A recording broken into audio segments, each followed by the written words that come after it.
마태복음 14장 13절에서 21절까지 함께 읽겠습니다. 예수께서 들으시고 배를 타고 떠나사 따로 빈들에 가시니 무리가 듣고 여러 고을로부터 걸어서 따라간지라. 예수께서 나오사 큰 무리를 보시고 불쌍히 여기사 그 중에 있는 병자를 고쳐주시니라. 저녁이 되매 제자들이 나와 이르되 이곳은 빈들이요 때도 이미 저물었으니 무리를 보내어 마을에 들어가 먹을 것을 사 먹게 하소서. 예수께서 이르시되 갈 것 없다. 너희가 먹을 것을 주라. 제자들이 이르되 여기 우리에게 있는 것은 떡 5개와 물고기 2마리 뿐이니이다. 이르시되 그것을 내게 가져오라 하시고 무리를 명하여 잔디 위에 앉히시고 떡 5개와 물고기 2마리를 가지사 하늘을 우러러 축사하시고 떡을 떼어 제자들에게 주시매 제자들이 무리에게 주니 다 배불리 먹고 남은 조각을 12바구니에 차게 거두었으며 먹은 사람은 여자와 어린이 외에 5,000명이나 되었더라. 아멘. 자리에 앉으시길 바랍니다. 하나님께서 창조하신 이 세상, 그래서 저와 여러분이 살아가는 이 세상은 고여있지 않고 흐를 때 생명이 있습니다. 여러분, 우리 몸에 피가 흐르지 않으면 어떻게 되죠? 죽죠. 큰일이 나죠. 피는 우리 몸에 산소와 영양소를 공급하고 또 노폐물들을 다시 회수하는 역할을 하는데, 피가 흐르지 않으면 산소도 영양소도 공급되지 않고 노폐물이 회수되지 않기 때문에 죽습니다. 물도 마찬가지이죠. 아무리 깨끗한 물도 고여 있으면 결국은 썩습니다. 물은 흐를 때 생명력이 있는 거죠. 돈은 어떻습니까? 돈이 흐르지 않고 고여 있으면 그 사회는 썩습니다. 소수의 사람이 움켜쥐고 있으면 모두가 힘이 들죠. 돈이 흐를 때 우리는 경제가 좋다, 경제가 살아난다라는 이야기를 합니다. 피도, 물도, 돈도, 그리고 공기도 흐를 때 생명이 있죠. 살아납니다. 우리는 이와 같은 모습을 보면서 하나님께서 이 땅을 창조하신 원리, 그리고 우리를 향한 하나님의 뜻을 알 수가 있습니다. 우리가 살아가는 이 세상, 때로는 불공평해 보이기도 하지만 흐름이 있을 때, 특별히 높은 곳에서 낮은 곳으로, 그리고 강한 자에게서 낮은 곳으로, 약한 곳으로의 흐름이 있을 때 우리는 하나님의 나라가 서게 되는 것을 보게 됩니다. 우리 가을 행사 동안 2주 동안 제가 다른 주제로 말씀을 드렸고, 우리 그 전주에 예수님 이적에 대한 말씀을 제가 시작했는데, 오늘 살펴볼 본문 역시 예수님께서 보여주신 놀라운 이적 사건입니다. 오늘 이 본문을 통해 주님께서 어떻게 역사하시고 주님의 역사가 있는 곳에는 어떠한 열매가 있는지에 대한 그런 말씀을 나누려고 합니다. 바라기는 주시는 말씀이 우리도 삶으로 살아내므로 저와 여러분의 그 삶과 가정에 주님의 역사가 가득하게 되기를 축복합니다. 살펴볼 본문은 예수님께서 보리떡 5개와 물고기 2마리로 남자만 5,000명을 먹이신 사건, 우리 오병이어의 기적으로 너무나 잘 알고 있는 이야기죠. 사복음서 모든, 그러니까 복음서에 등장하는 너무나 중요한 말씀인데요. 오늘은 우리 4복음서에 다 등장하죠. 오병이어만 4복음서에 등장합니다. 예수님의 기적 사건 중에. 그 복음서 중에 우리는 마태복음을 읽었는데요. 우리 본문의 첫 절 말씀을 다시 한번 볼까요? 본문의 첫 절 13절 함께 읽겠습니다. 시작. 예수께서 들으시고 배를 타고 떠나사 따로 빈들에 가시니 무리가 듣고 여러 고을로부터 걸어서 따라간지라. 자, 예수께서 들으시고 라는 표현으로 오늘의 이야기가 시작되죠. 뭘 들으셨을까요? 우리 이전의 좀 상황을 보면 세례 요한이 헤롯에게 굉장히 억울하게 죽임을 당했습니다. 그런데 나사로가 죽었던 그 무덤 앞에서 우리 예수님께서 눈물을 흘리셨던 것을 생각해 보면 이 세례 요한의 죽음 앞에서 예수님 굉장히 슬퍼하시고 아파하셨던 것으로 우리는 생각할 수 있습니다. 그 소식, 세례 요한이 갑작스럽게 죽었다는 그 소식을 들으신 예수님께서는 그곳을 떠나서 배를 타고 빈들을 향해 가시죠. 조용한 곳에서 이 마음을 진정시키고 싶으셨던 것 같습니다. 자, 그런데 그 소식을 들은, 예수님께서 이곳에 왔다라는 소식을 들은 사람들이 모여들기 시작하죠. 가끔 이 연예인들, 특별히 개그맨들이 인터뷰하는 것을 보면 본인은 너무나 힘든 상황에서도 웃어야 하고 또 다른 사람들을 웃기는 일이 참 힘들다라고 인터뷰하는 것을 보게 됩니다. 지금 예수님께서도 개인적으로는 참 심란한 상황이셨는데, 사랑하는 사람이 죽었으니까요. 참 심란한 상황이셨는데 예수님의 그 마음을 모르는 사람들은 예수님이 왔다는 소식을 듣고 모여드는 겁니다. 예수님께서 이곳에 오시기 그 전에, 그러니까 세례 요한이 죽기 이전에 이미 수많은 이적 사건들을 보여주셨죠. 병자들을 고치셨기 때문에 사람들에게는 예수님의 신적 능력에 대한 소문들이 이미 돌고 있었고, 예수님이 우리 동네에 왔다라는 것을 안 사람들이 모여든 겁니다. 성경은 성인 남자만 5천 명이 모였다라고 이야기를 합니다. 당시 유대 사회에서는 여자와 어린아이들은 수를 세지 않았는데요. 남자만 모여서 5천 명이죠. 그런데 이렇게 보면 예수님을 따르는 사람들은 사실 남자보다는 여자가 많고 또 남자보다는 어린아이들이 더 많지 않습니까? 신기하게 지금 우리 2부 예배 때 우리 남자들이 많아가지고 제가 지금 설교를 잘못 준비했나 싶은데 1부 예배 때는 남자는 저 혼자였고 여자는 5이었거든요. 저희 애들만 하면 여자가 7이었습니다. 그렇게 남자와 여자의 비율이 사실 교회에서는 잘 맞지가 않죠. 당시에도 비슷하다라고 생각을 해보면 그 성인 남자의 숫자만큼, 아니 그 이상의 여자들이 있었을 거고 또 어린아이들이 있었다라고 생각을 해보면 한 2만 명 정도는 모이지 않았을까라는 생각을 하게 됩니다. 지금 예수님 너무나 마음이 괴로운 상태이셨는데 그것을 알 리가 없는 2만 명의 사람들이 각자의 기대를 가지고 예수님께 나아왔다라는 거죠. 여러분, 이때 예수님께서 어떻게 하셨습니까? 여러분, 지금 제 마음이 너무 좋지 않습니다. 다음 주에 다시 오십시오라고 말씀하셨나요? 그렇지 않죠? 우리 14절 말씀 함께 읽겠습니다. 시작. 예수께서 나오사 큰 무리를 보시고 불쌍히 여기사 그 중에 있는 병자를 고쳐주시니라. 아멘. 예수님께서 그들을 불쌍히 여기셨다라고 성경은 말씀하죠. 예수님께서 그 나온 사람들을 불쌍히 여기시고 몸과 마음이 아픈 자들을 치료해 주셨는데, 우리 예수님께서는 당신을 돌보시는 것보다 우리를 돌보시는 일을 더 중요하게 여기신다는 것을 알 수가 있습니다. 자, 그런데 여러분, 지금 그곳에 모인 사람들이 얼마나 많습니까? 한 명 한 명의 이야기를 들어주시고 또 머리에 손을 얹고 기도해 주시고 또 사람들에게 말씀을 전하다 보니까 어느새 해가 넘어가기 시작했는데 집에 가는 사람들이 없는 겁니다. 여러분이라면 집에 가시겠습니까? 이 유명한 가수라고 말할 필요도 없죠. 당장 우리 지난주만 생각해봐도 앵콜곡이 끝날 때까지 나가지 않잖아요. 그죠? 그 끝날 때까지 다 기다리지 않습니까? 지금 눈앞에서 하나님의 말씀이 선포되고 병자들이 치료가 되는 놀라운 기적들이 일어나고 있습니다. 평생 일어나 본 적 없는 사람들이 일어나고 멈추지 않는 피가 막 멈추고 앞을 못 보던 사람들이 눈을 뜨는 기적들이 막 보이고 있는데 어떻게 집에 갈 수가 있겠습니까? 나에게도 동일한 은혜가 임하길 기대하면서 그 자리를 지키고 있었겠죠. 문제는 이때 모인 사람들은 자신들이 늦은 시간까지 밖에 있을 것을 생각하고 나온 사람들이 아니었습니다. 예수님께서 우리 마을에 왔다라는 그 소문이 막 퍼지기 시작했고 그냥 버선발로 뛰어나온 사람들이었죠.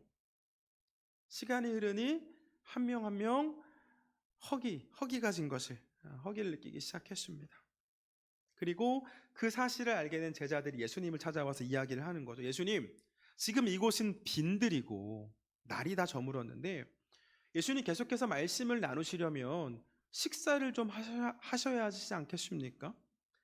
저들도 지금 배가 고픈 것 같은데 마을에 들어가서 먹을 것을 좀 사 먹고 오게 하면 어떻겠습니까? 이야기를 합니다. 너무나 훌륭한 제자들 아닌가요? 지금 문제의 상황을 정확하게 진단했고 그 문제를 해결하기 위해 굉장히 합리적인 방법을 제시했습니다. 그렇죠?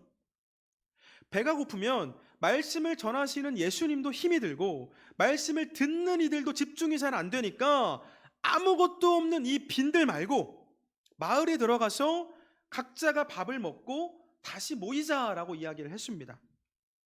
그때 예수님 뭐라고 말씀하시죠? 16절 말씀, 16절 함께 읽겠습니다. 시작. 예수께서 이르시되 갈 것 없다. 너희가 먹을 것을 주라. 여러분, 주님 말씀하셨습니다. 갈 것 없다. 보낼 것 없다. 마을로 갈 것 없다. 너희가 먹을 것을 주라. 여러분, 제자들은 합리적인 방법을 제시했고 상식적인 이야기를 했습니다. 그런데 예수님은 비상식적인 말씀을 하시죠. 제자들이 어떤 사람들입니까? 예수님 따라 나서기 위해서 자신의 배와 금을 다 버려두고 떠난 사람들 아닙니까? 모든 것을 다 버리고 예수님을 떠난 제자들에게 지금 남자만 5천 명, 여자와 어린아이들을 포함하면 2만 명이 넘는 그 사람들을 먹일 만한 음식이 어디 있습니까? 근데 예수님 말씀하시는 거죠. 갈 것 없다. 너희가 줘라. 너희가 먹을 것을 줘라. 자, 그때 제자들 중에서 셈이 빨랐던 빌립이라는 제자가 예수님께 이렇게 말을 합니다. 6장 7절 말씀, 요한복음 6장 7절 말씀 제가 읽어드립니다. 빌립이 대답하되 각 사람으로 조금씩 받게 할지라도 200데나리온의 떡이 부족합니다. 예수님 조금씩만 먹이더라도, 배불리 먹이는 게 아니라 조금씩만 먹이더라도 200데나리온의 떡이 부족합니다. 여러분, 한 데나리온은 당시 노동자의 하루 품삯이다라는 이야기를 드렸습니다. 자, 빌립의 말은 오늘날로 말하면 이렇게 바꿔서 말할 수 있겠죠. 예수님, 큰 거 말고 작은 컵라면 하나씩만 먹이더라도 2천만 원은 부족합니다. 여러분, 지금 우리 편의점 가서 컵라면 하나 사면 한 1,000원 정도 하죠. 그죠? 1,000원짜리 컵라면을 사서 2만 명에게 먹이려면 얼마가 필요하죠? 2천만 원이 필요하죠. 빌립의 계산이 굉장히 빨랐습니다. 역시나 합리적인 방법이죠. 상식적인 말을 하는 겁니다. 문제는 빌립의 그 말이 예수님께서 원하신 대답이 아니었던 거죠. 예수님께서는 분명 너희 것을 주라고 말씀하십니다. 너희 것을 주라. 그때 다른 제자 중에 한 명인 안드레가 예수님께로 나옵니다. 요한복음 6장 9절 말씀 제가 읽어드립니다. 여기 한 아이가 있어 보리떡 5개와 물고기 2마리를 가지고 있나이다.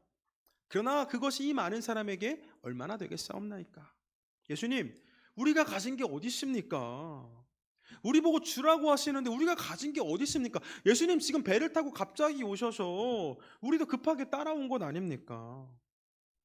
저희에게 있는 것이라고는 이 한 아이가 들고 나온 도시락이 전부입니다. 여기 한 아이가 자기 도시락을 예수님 드리라고 가져왔는데 보리떡 5개와 물고기 2마리 있습니다. 이게 답니다. 여러분, 해가 저물었을 때 이 아이가 자발적으로 정말 예수님 사랑하는 마음으로 도시락을 가져왔든, 아니면 제자들이 급하게 막 먹을 것을 사람들에게 찾으니까 그때 자신에게 있는 도시락을 숨기지 않고 꺼내 놓았든, 이 아이는 부모가 싸준 도시락을 자신의 배를 채우기 위해 숨기고 감춘 것이 아니라 제자들을 통해서 예수님께로 가지고 나와왔죠. 그때 예수님 말씀하십니다. 모두 자리에 앉게 해라. 그리고 그 떡과 물고기를 들고 하나님께 축복 기도를 하신 다음에 제자들을 통해 음식을 나누어 주시는데 놀라운 일이 일어났죠. 음식을 나누고 또 나누는데 부족하지가 않습니다. 분명 어린아이 1명 먹을 도시락이었는데 나누고 또 나누어도 음식이 계속해서 생겨났습니다. 사랑하는 여러분, 성경은 그 자리에 있는 모든 사람, 여자와 어린아이의 수를 뺀 남자만 5천 명이 모두 먹고도 12바구니가 남았음을 증언하고 있습니다. 우리 본문 20절에서 21절 말씀 함께 읽겠습니다. 시작. 다 배불리 먹고 남은 조각을 12바구니에 차게 거두었으며 먹은 사람은 여자와 어린이 외에 5천 명이나 되었더라. 아멘. 할렐루야. 여러분, 이 말씀으로 우리의 삶을 좀 돌아보려고 합니다. 우리도 삶에서 이 빈들과 같은 상황을 만날 때가 얼마나 많습니까? 날이 저물어버린 그 빈들처럼 공허하고 허무함을 느낄 때 너무나 많죠. 가정에서, 직장에서, 다른 사람들과의 관계에서, 심지어 교회에서도 공허를 느끼기도 합니다. 나는 우리 가정에서 이런 것을 좀 공급받고 싶은데, 나는 우리 교회에서 이런 것을 좀 공급받고 싶은데 부족함을 느끼는 거죠. 아내로부터, 남편으로부터, 자녀들로부터, 또 목사로부터 결핍을 느낍니다. 그 결핍은 우리에게 불평과 불만을 가져오기도 하죠. 이때 누군가는 우리의 시선을 세상으로 돌릴지도 모릅니다. 왜 그러고 있어? 마을로 가봐. 세상으로 나아가면 돼. 좋은 게 얼마나 많은데, 신나는 일이 얼마나 많은데. 우리 안에 있는 결핍을 세상에서, 마을에 가서 해결하라고 이야기를 하는 거죠. 왠지 그럴듯하게 들립니다. 세상으로 가면 만족이 있을 것 같기도 합니다. 그래서 누군가는 내 배우자로부터 얻지 못한 무언가를 다른 사람을 통해 얻으려고 하기도 하고, 때로는 술이나 담배, 마약과 도박과 같은 것들로 내 공허를 채우려고 하기도 합니다. 그런데 여러분, 예수님은 뭐라고 말씀하시죠? 갈 곳 없다. 갈 곳 없다. 기억하시길 바랍니다. 세상은 우리에게 참된 만족을 주지 못합니다. 우리의 참된 만족은 우리를 아시고 우리를 사랑하시는 그 하나님으로부터 나오기 때문입니다. 여러분 삶의 만족을 위해 그 내 삶의 공허를, 내 삶의 결핍을 채우기 위해서 어떤 계획을 갖고 계십니까? 어떤 삶을 살아가고 계시죠? 예수님 말씀하십니다. 갈 곳 없다. 예수님께 있으라는 거죠.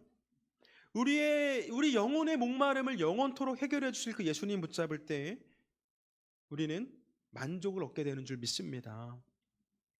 나아가서 성도된 우리는 그 제자들이 예수님께 쓰임을 받은 것과 같이 우리도 우리 개인만의 결핍이 아니라 다른 사람들의 결핍, 이 시대의 결핍을 해결하기 위해 노력해야 하지 않겠습니까? 끊이지 않는 전쟁으로 가득한 이 세상, 갈수록 빈부격차는 커지고 돈의 흐름이 높은 곳에서 낮은 곳으로 흐르는 것이 아니라 낮은 곳에서 높은 곳으로 흐르는 이 악한 세상에서 여러분 우리는 무슨 일을 할 수 있습니까? 그저 이 타락한 세상을 보며 불평하고 정치인들의 무능을 탓하고 욕하는 것으로 끝나서는 안 되겠죠. 그건 성도들이 할 일이 아니죠. 성도가 아닌 사람들도 합니다. 여러분, 소유와 지위로 판단받지 않고 무엇보다 우리의 자녀들이 살기 좋은 세상을 우리가 만들어가야 하지 않겠습니까? 주님께서 말씀하십니다. 너희가 먹을 것을 주라. 너희 것을 주라. 여러분, 하나님의 나라를 세우는 일에 우리가 할 수 있는 건 많지 않습니다. 우리의 결핍을 채우는 것조차 벅찬 것이 우리입니다. 이 사실을 주님이 모르시지 않습니다. 그래서 주님께서는 우리에게 대단한 것을 바라시지 않습니다. 하나님의 나라를 위해서 그 어린아이의 도시락만큼의 순종을 보일 때, 우리가 우리 할 일을 할 때 하나님께서는 능력을 더하시고 우리의 일과 하나님의 일이 합쳐질 때 놀라운 역사가 일어나는 줄 믿습니다. 하나님의 나라는 높은 곳에서 낮은 곳으로, 강한 곳에서 약한 곳으로 흐름이 있는 나라. 곧 조금 더 높은 곳에 있는 사람이 나보다 조금 더 낮은 사람을 돌아보고 조금 더 힘이 있는 사람이 조금 더 나보다 연약한 사람을 돌아보는 그 나라가, 그렇게 함께 사는 나라가 하나님의 나라다라는 거죠. 여러분, 예수님은 하나님이시죠. 예수님은 하나님이시기 때문에 2만 명, 5천 명, 2만 명이 아니라 5만 명을 먹이는 일도 예수님께는 일이 아닙니다. 그런데 이 예수님의 신적 능력을 부인하는 사람들, 그러니까 예수님을 구세주로 받아들이지 않는 사람들은 이 오병이어의 기적이 예수님의 능력으로 음식이 많아진 게 아니라, 예수님께서 기도해서 그런 일이 일어난 게 아니라 그 어린아이가 도시락을 내어놓으니까 그 모습을 본 다른 사람들도 숨겨놓은 자신의 도시락을 꺼내놓은 것이다 라고 이야기를 합니다. 그래서 배불리 먹고 음식이 남았다라고 이야기를 하죠. 저는 이런 주장을 인정하지 않지만 만약 정말 그렇다고 하더라도 결과는 똑같죠. 기적과도 같은 결과입니다. 배고픈 모두가 배부름을 얻었고 12바구니가 남았습니다. 여러분, 우리가 낮은 곳으로 사랑을 흘려보낼 때 다른 사람들도 우리의 헌신을 보고 그 사랑을 흘려보내는 일들이 시작되지 않겠습니까? 우리 추수감사절에 하나님께 드린 예물을 지난 목요일에 우리의 이웃들에게 흘려보냈습니다. 우리 표선 면장님 만나서 이 지역에 있는 취약계층 30가정에 월동비와 비상음식을 좀 전달해 주십시오 하고 드렸습니다. 여러분, 30가정에 한 가정당 라면 한 박스와 5만 원의 월동비를 드렸는데, 사실 우리 보일러 틀어보면 알지 않습니까? 한겨울에 보일러 틀면 5만 원으로는 보름도 못 갑니다. 돕는다고 말하기에 부끄러운 금액이죠. 어린아이의 도시락 수준입니다. 그런데 우리가 그 어린아이의 도시락 수준의 사랑을 흘려보낼 때 하나님께서 능력을 더하시면 놀라운 일이 일어나게 될 줄 믿습니다. 이 제주도에 1만 8천 개의 우상이 있다고 하죠. 그런데 여러분, 우리의 순종에 하나님의 능력이 더하면 이 땅은 더 이상 우상 숭배의 땅이 아니라 하나님의 나라가 서게 됩니다. 특별히 저는 오른손이 한 일을 왼손이 알게 하려고 하는 목사입니다. 저를 드러내려고 그렇게 하지는 않습니다. 먼저는 그동안 수많은 우리 교회와 또 교우들의 잘못으로 인해 한국 사회에서 교회에 대한 인식이 너무나 안 좋아졌죠. 그 인식을 조금이라도 바꿔보고자 하는 그런 마음이 있습니다. 그래서 돕고 도운 것을 알리고 또 언론사에 보내기도 하죠. 다음으로 이게 더 중요한데요. 우리 제주 이 시골에 있는 작은 교회도 열심을 다해서 순종하니 다른 교회들도, 큰 교회들도 도전받아서 함께하길 바라는 마음으로 우리의 사역을 공유하고 있습니다. 작은 교회가 작은 도시락을 내어놓으면 큰 교회에서는 큰 도시락을 내어놓지 않겠습니까? 내어놓고 흘려보내는 일들이 많아지면 우리가 살아가는 이 세상은 살기 좋은 세상이 되겠죠.